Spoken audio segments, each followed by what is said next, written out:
Good evening. Thanks for joining us for your Delta News at 10. I'm Lakia Scott. Today is Thursday, May 19th, 2016. We'll continue to follow the desegregation order issued to the Cleveland School District by the Justice Department. This time we caught up with a Delta native who gives us more of an inside look at what the federal court order could mean for the Cleveland School District. WXVT's Denise Turner has more.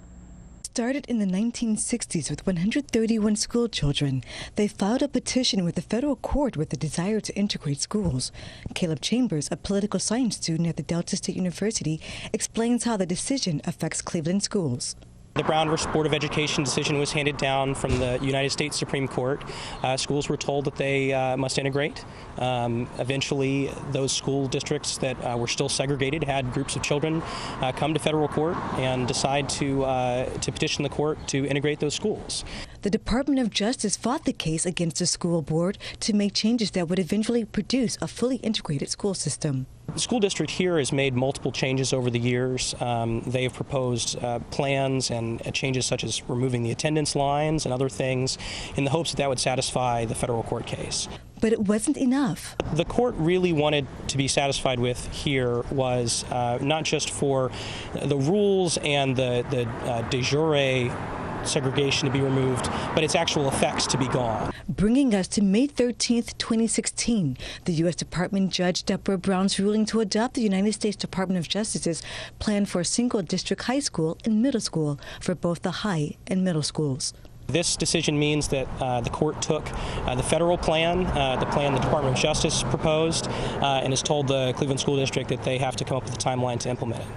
On Monday, the Cleveland Board of Education and its attorney met in a closed executive session. The outcome of the meeting was a decision to appeal the court's ruling. Here in Cleveland, Mississippi, we do have excellent public schools, and I think that the unfortunate side of this recent news is that the catchy headline is that integration has just now come to Cleveland, and that's not really the case.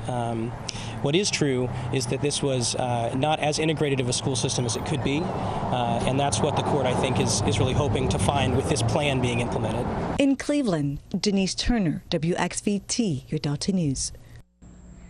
And we will, of course, keep you updated as the board seeks an appeal.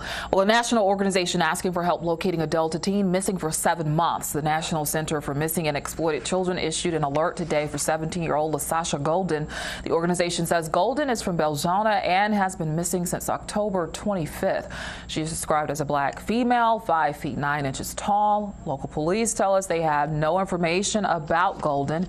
If you've seen her or know of her whereabouts, contact local law enforcement or the National Center for Missing and Exploited Children at 800-843-THE-LOST. Well, renovation of a Delta medical facility enters a new phase. A ribbon-cutting ceremony was held this afternoon at Leland Medical Center, operated by the Delta Health Alliance. The clinic serves about 2,700 patients, many of whom have no medical insurance.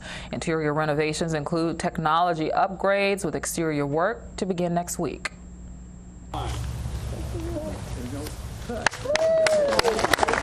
Well, we're just finishing this renovation.